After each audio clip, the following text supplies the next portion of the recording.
안녕하세요. 역사 돋보기입니다. 전 세계적으로 하나의 종교를 국가의 종교로 국교화한 나라들이 있죠. 우리의 대한민국은 종교의 자유가 보장되어 있는 나라인지라 다양한 종교인들이 많습니다. 하지만 조선시대 이전까지만 해도 한국은 역사적으로 역시 단일 종교의 국가였습니다. 바로 불교 국가였는데요. 숭유역불 정책이 시행되는 조선시대 이전까지 약 1000년 동안 한국은 불교 국가였으며 그만큼 한국사에서 불교를 빼놓고 이야기할 수가 없는데요. 한국 불교사를 정리해보도록 하겠습니다. 불교가 공식적으로 한 국가의 종교로 자리잡기 시작한 건 삼국시대입니다. 삼국시대의 고구려 백제 신라에게는 불교라는 종교가 시사하는 바가 컸는데요. 삼국시대의 세 국가 모두 부족 연합국가에서 시작한 나라들이었던 것만큼 국왕 중심의 중앙 집권화가 고려나 조선처럼 자리잡힌 국가들이 아니었습니다. 각 지방별, 각 귀족별 입김이 매우 강했던 국가들이었죠. 단 국가가 커지고 국력을 키우기 위해선 국력을 하나로 모아야 했는데 부족 연합국가에서 출발한 고구려 백제 신라에게 여간 어려운 일이 아니었습니다. 이때 세 국가가 찾은 게 종교였죠. 인도에서 탄생하여 불교를 거쳐 한반도로 들어온 불교는 당시로서는 선진 종교였고 범아시아적인지라 이 체계도 잘 닦여 있어서 불교라는 종교를 통치 이데올로기로 삼아 국력을 한데 모으는 수단이 되었습니다. 그래서 고구려 백제 신라의 국왕들은 어떻게든 불교를 내세우고자 했습니다. 우리나라 최초로 불교를 공인한 국가는 고구려이고 4세기 17대 왕인 소수리망 때였습니다. 바로 광개토제왕의 큰아버지죠. 17대 왕 소수리망의 아버지 16대 왕 고국원왕이 백제와 싸우던 중 전장에서 전사해버렸는데요.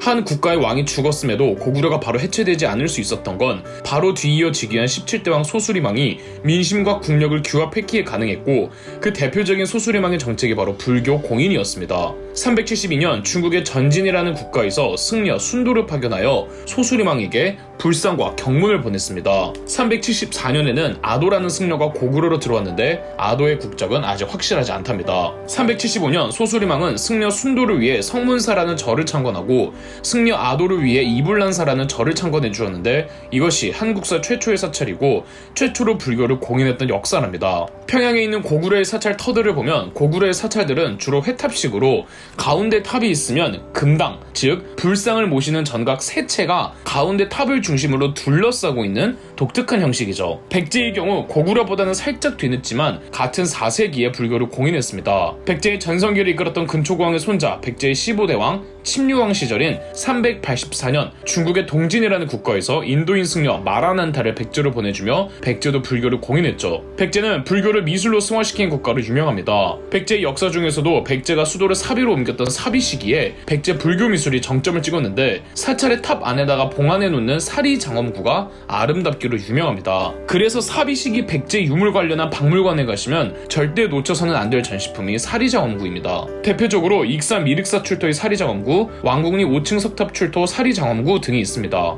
백제의 사찰들은 탑 하나에 그 뒤로 금당, 즉 불상을 모신 정각 한 채가 자리하는 1탑 1금당 양식을 취하고 있습니다. 우리가 보편적으로 알고 있는 사찰의 배치 형식이죠. 4세기에 불교를 공인한 고구려 백제와 달리 신라는 200년이나 지난 6세기에 불교를 공인했습니다. 이토록 신라의 불교 공인이 늦은 이유는 학창시절 신라의 지리적 위치가 치우쳐 있기에 중국으로부터 문물 수용 속도가 느려서라고 배우셨을 겁니다. 물론 고구려 백제에 비해 문물 수용 속도가 느린 건 맞고 틀린 말은 아니지만 신라가 6세기경 불교를 공인하기 훨씬 이전부터 이미 신라 사회에는 승려들이 돌아다니는 등 불교가 퍼져 있었습니다. 다만 불교라는 종교를 국가종교로 공인하는 데까지 오랜 시간이 걸린 거죠. 그 근본적인 이유는 신라는 고구려나 백제에 비해 유독 토착신앙이 강했습니다. 고구려 백제도 토착신앙이 강했지만 신라의 경우 더 강했습니다. 신라 귀족 지배층들의 권력의 원천이 바로 토착신앙이었죠.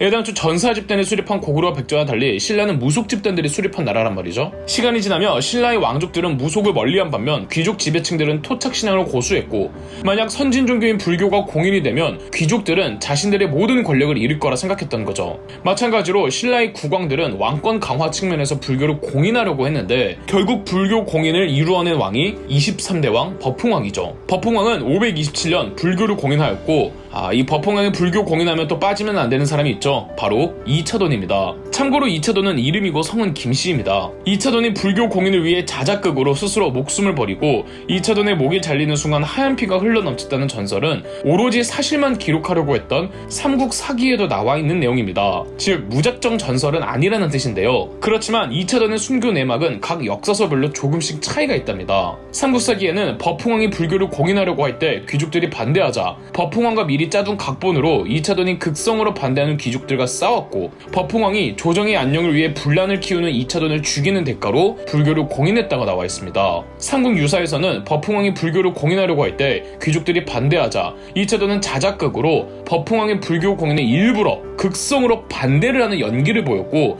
화가 난 척 버풍왕이 이차돈을 죽여버리자 버풍왕이 무서웠던 귀족들이 반대하지 않았다고 나와 있습니다. 해동 고승전에서는 귀족들의 불교 공인 반대로 버풍왕이 주춤했을 때 이차돈이 왕명을 사칭하고 제멋대로 사찰 건립을 주도하다가 버풍왕이 이차돈을 죽였다고 합니다. 이차돈 순교비에는 버풍왕이 귀족들에게 반란의 정보를 입수했다며 솔직하게 말하라고 하자 모두들 억울함 호소할 때 이차돈만 가만히 있었고 그래서 버풍왕이 이차돈을 죽였다고 합니다. 버풍왕이 이차돈을 죽인 건 두 사람의 짜인 각본이었고 이차돈이 죽었을 때 하얀 피가 흘렀다는 건 공통적으로 같지만 그 약간의 차이가 있죠. 전체적으로 종합해봤을 때 버풍왕은 불교 공인 온건파였고 이차돈은 불교 공인 강경파였는데 귀족들은 버풍왕보다는 이차돈을 더 경계했고 버풍왕은 이차돈을 제거하는 조건으로 불교 공인을 받아들인 정치적 거래였다고 해석하고 있습니다. 이렇게 불교 공인을 싫어했던 신라 귀족들이었건만 정작 불교가 공인되고는 귀족들이 불교에 적극적으로 심취했는데요. 불교를 공인하면 지배층의 이념이 없어질 거라고 우려했던 것과는 달리 오히려 불교가 더 지배체제의 이해대 원력에 부합했던 거죠. 불교에서는 전생 윤회설과 업보라는 게 있잖아요.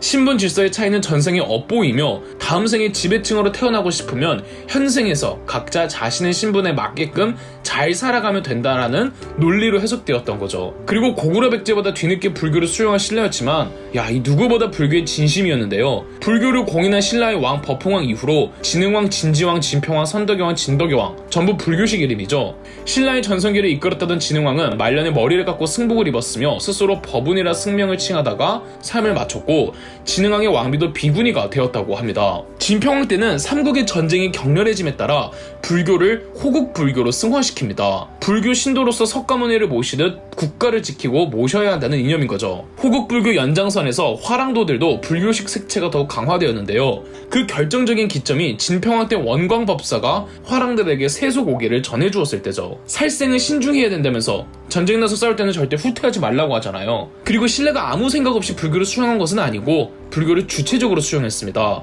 워낙에 신라는 토측신앙이 강했던 국가였기에 기존의 토측신앙과 불교를 융합시켜 신라만의 독자적인 불교 문화를 창달해갔습니다. 화랑도도 마찬가지입니다. 원래 화랑은 무속 집단, 즉 토측신앙의 무속인들에서 유래한 전통인데 이들이 전사 집단이 되는 시점에 불교적 성격도 강화되었고 훗날 통일신라의 최치원은 신라의 화랑을 일컬어 유불선, 세의 종교를 포괄한다고 묘사하기도 했죠. 신라 왕실의 경우 왕권을 불교로 과시하려는 목적하에 진흥왕 때는 한국 역사상 가장 큰 불상이었다던 장육상을 만들었고 선덕여왕 때는 한국 역사상 가장 높은 탑이었다던 황룡사 9층 목탑을 만들었죠. 오늘날엔 전해지지 않고 있습니다. 고구려나 백제나 신라나 세 국가 모두 사찰을 만들 땐 탑은 원래 전부 목탑이었습니다. 석탑에만 익숙한 오늘날에는 목탑이 생소할 텐데요. 목탑은 화재에 약해 쉽게 불타다 보니 삼국시대 때 남아있는 목탑은 하나도 없어서입니다. 원래는 목탑만 만들다가 한국사 최초로 석탑을 만들기 시작한 나라는 백제였습니다. 최초의 석탑은 백제 말 30대 왕 무왕 때 전북 익산에 만들어진 미륵사라는 절의 석탑이었습니다. 익산으로 천도할 계획을 세우고 있던 백제 무왕은 유례없는 크기의 대규모 사찰을 만든 게 바로 미륵사라는 절이었죠. 현재 미륵사는 터만 전해지지만 터까지 다 고려하면 현재까지도 한국 역사상 가장 크고 넓은 사찰이 미륵사입니다. 미륵사를 만들 때 거대한 목탑을 만들긴 만들었는데 그 양 옆으로 서탑과 동탑은 돌로 만든 석탑이었습니다. 지금은 목탑은 불타 없어졌고 동탑도 언제인지는 모르나 사라졌습니다. 서탑만 외롭게 남아있었는데 이 서탑마저도 훼손 상태가 심해서 일제강점기 때 조선 총독부가 서탑을 복원한다면서 이 훼손 상태가 심한 경사 부분을 막는다며 막대한 양의 시멘트를 부어버리는 끔찍한 짓을 자행했습니다. 1998년 이 시멘트를 제거하고 서탑의 모습을 복원하기까지 무려 20년이나 걸려 지난 2018년 본 모습을 갖추었죠. 반면 1993년 아예 흔적조차 없던 동탑을 새롭게 만들었는데 이 워낙 현대식으로 만든지라 대단히 부자연스럽습니다. 가운데에 목탑을 두고 양옆으로 석탑을 두는 백제의 가람배치 양식은 일본으로도 전해졌는데요. 불교를 백제를 통해 수용했고 일본의 불교 미술도 대부분 백제 기술자들이 동원되었기에 백제와 일본의 불교 미술은 거의 동일하답니다. 백제의 석탑 양식은 백제 멸망 후 신라로 잘 계승되어 가문사층 석탑 등이 나타났고 그 절정을 찍은 석탑이 바로 석가탑이죠. 신라가 삼국을 통일하는 시점에 등장한 아주 유명한 승려들이 있죠. 바로 원효대사와 의상대사. 이 둘 이야기부터는 2부에서 계속됩니다. 그럼 역사 돋보기였습니다. 저희 역사 돋보기가 멤버십 가입을 시작했습니다. 멤버십 가입을 해주신 분들 덕분에 영상 제작에 큰 도움이 되고 있습니다. 감사합니다. 영상 재미있으셨다면 구독과 좋아요, 알림 설정까지 해주시면 감사드리겠습니다.